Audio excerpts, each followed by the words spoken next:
Finally, the video that everyone's been waiting for. If you own a pressure washing company and you're trying to run your own Facebook ads, or you've run your own Facebook ads in the past and you haven't had any luck, in today's video, I'm going to give you my 7 best tips to make sure that your pressure washing Facebook ads crush this year. It's a video you guys have all been waiting for. If you run a pressure washing company and you've ran Facebook ads in the past, or you're thinking about running Facebook ads and you're kind of intimidated about how to set up your campaigns, in today's video, I'm going to give you my 7 best tips on running your own pressure washing Facebook ads. And be sure to stick around until the end because I have a bonus tip that's really going to help you guys out with your Facebook ad campaigns. If you don't know me, my name's Sean and I run the Social Media Pros, a pressure washing digital marketing agency. If you want to learn about how we grow pressure washing companies, check out the link down in the description. But jumping right into today's video, I'm going to show you a bunch of really great tips that's going to help you level up your pressure washing Facebook ad campaigns. But before I get into the tips, this is very important. There are a couple of things that I want to cover that you need to understand before you spend any money in Facebook ads for pressure washing. And the first one is that messages that come through from Facebook are not like leads that you would get from, let's say, Google Ads or Yard Signs or Angie's or any of those other platforms, right? And you have to treat them accordingly. You have to understand that Facebook ads is interruptive advertising, right? We are serving pressure washing ads to people who are not necessarily looking for pressure washing services. Versus, if somebody goes to Google and they go looking for the service, they're trying to get an estimate. If they see a yard sign and they call, they're trying to get an estimate. So these people are a lot more tire kickers, if you will. Their intent is very low, so you need to handle those leads or messages rather accordingly. The second thing that you need to implement and understand is that you don't want to just copy and paste responses to these messages or leads that come through on Facebook. What I mean by this is, as I've seen this happen tons of times, and this will absolutely kill your ability to get leads, is let's say somebody clicks on your ad and they say something like, I would like more information. If you just copy and pasted something that says something like, send me your address so I can shoot you over a quick quote, you will get ghosted so fast and you will never hear from that person again. You have to treat these people like they're your friends, like you're trying to engage in conversation. So if they say something like, I'm interested, can you tell me more? Just ask them like, hey, how can we help you on your next pressure washing project? Like, what are you looking to have cleaned? Make it more personable. You need to try to engage in this conversation and open it up a little bit more. The third thing that you need to do before you start running these ads is that you need to try and get these potential leads or messages on the phone as quick as possible and never talk about price over Messenger. And the reason for this is you guys know just as well as I do that there's a preconceived notion that homeowners have as far as how expensive or inexpensive rather pressure washing services should be. So you can imagine if somebody says, hey, can you give me an estimate on a house wash? You pull up their address, get their square foot, and you shoot them up over a house washing quote for $450, in their mind they may think it should only be $200 and then they just ghost you, right? They're gonna, you don't ever get the opportunity to explain why the price is what the price is and why you're better than the guys who are doing it for $200.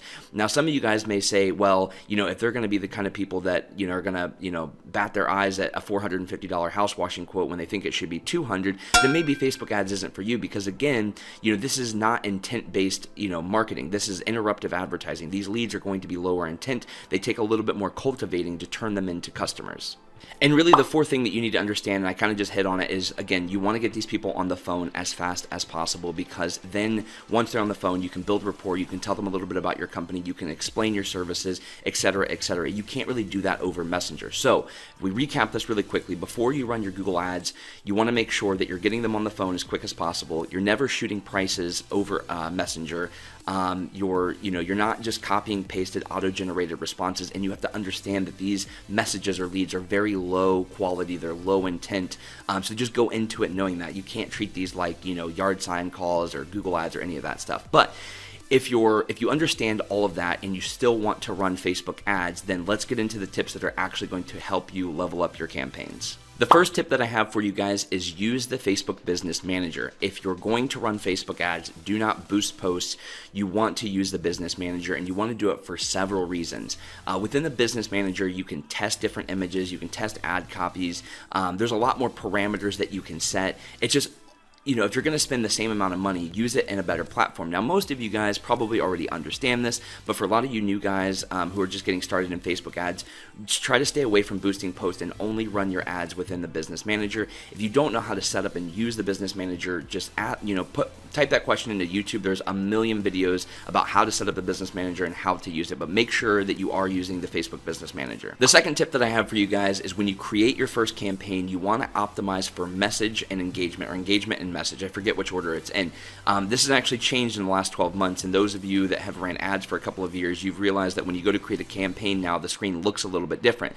It's important that you optimize for engagement and then messages. You don't want to click on leads. You don't want to click on anything else because you're going to get significantly more messages if you optimize for engagement and then messages. So when you go to create a new campaign in the Facebook Business Manager, you get taken to a screen where you can select the campaign objective. Here you want to choose engagement. There are two options for getting messages, and that is engagement and leads. I know it may be tempting to choose leads, but if you do, you'll get way fewer messages and your cost per message will be significantly higher. For tip number 3, I want to talk about budget. I highly recommend that you only start running ads when you can afford around a $35 a day budget, and this is for a few reasons. First and foremost, if you don't understand how Facebook ads works, it works kind of off of a learning algorithm, right? So when you first create your first set of ads, you're going to tell Facebook, you're going to give them a set of parameters as to who to serve your ads to. With that being said, on the back end, they're still, trying to do learning on who's interacting with your ad and who isn't, and there's this whole learning phase that happens. And so if you don't spend enough money, you'll never exit that learning phase, and you'll be trapped in these super high cost per messages. So I will say that there is a direct correlation with the amount of money that you spend every day and the cost per message. The less that you spend, the higher the cost per message. The more that you spend, the cheaper the cost per message is. The other reason that you want to use around a $35 a day budget or more is because we're going to get into this in a future tip, is because you shouldn't just be running one ad, right? So if you're running, let's say, 4 or 5 ads and you're only spending $10 a day, you're trying to spread $10 a day across 5 ads. It's like $2 an ad. Those ads will never get out of the learning phase, right? So if you're spending $35 or $40 a day across 5 ads, you've got a lot more money to work with, and those ads can then exit that learning phase that I was just talking about. The fourth tip that I have for you guys is try to use, when it comes to setting your service area at the ad set level, try to select the radius and not use zip codes. And so I say this to say we do use zip codes sometimes. We only go to zip codes on 1 or 2 occasions. If we can't get the radius to give us the cost per message that we're looking for, or if we've already tested out of a bunch of things and we've got a really low cost per message and we want to test something new, we'll try zip codes.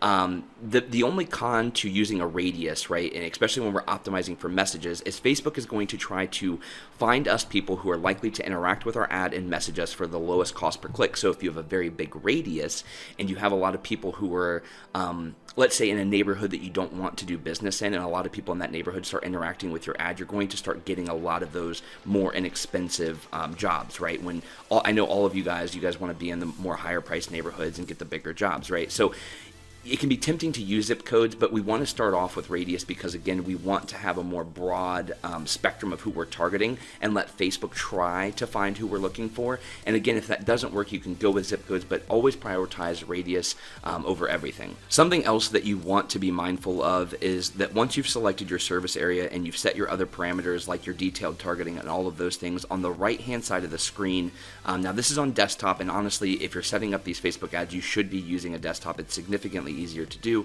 but if you look at the right hand side, it'll show you the amount of people that this particular ad set could reach, right? So if you're spending $35 a day and you have an appropriate radius, this number should really never drop below 200,000 people, and you really shouldn't go over 400,000 people if you're spending $35 a day. If you're spending less, that number can come down. If you're spending more, that number could go up. But if you're spending $35 a day, you want to be between about 200,000 people and 400,000 people. Now, this is because if the audience size is too small, you're not going to get any leads, and you're going to be stuck in that learning phase. If it's too big, it might take too much money to exit the learning phase, and again, you're in the same circle again. So try to aim for around 200,000 to 400,000 people in this area. For tip number 5, I want to talk about detailed targeting and using home improvement interest in order to narrow down that ad, right? So, once you set your radius, that number might be 500 or 550,000, but as you start to add in interest, that number is going to decrease. So I want to go over some of the interest that we like to use in order to obviously get our ad in front of the right people, as well as lower that audience number. As for the ones that I typically use, here's a list. So I like to use HGTV, home renovations, home repair, renovation, home improvement, and DIY network.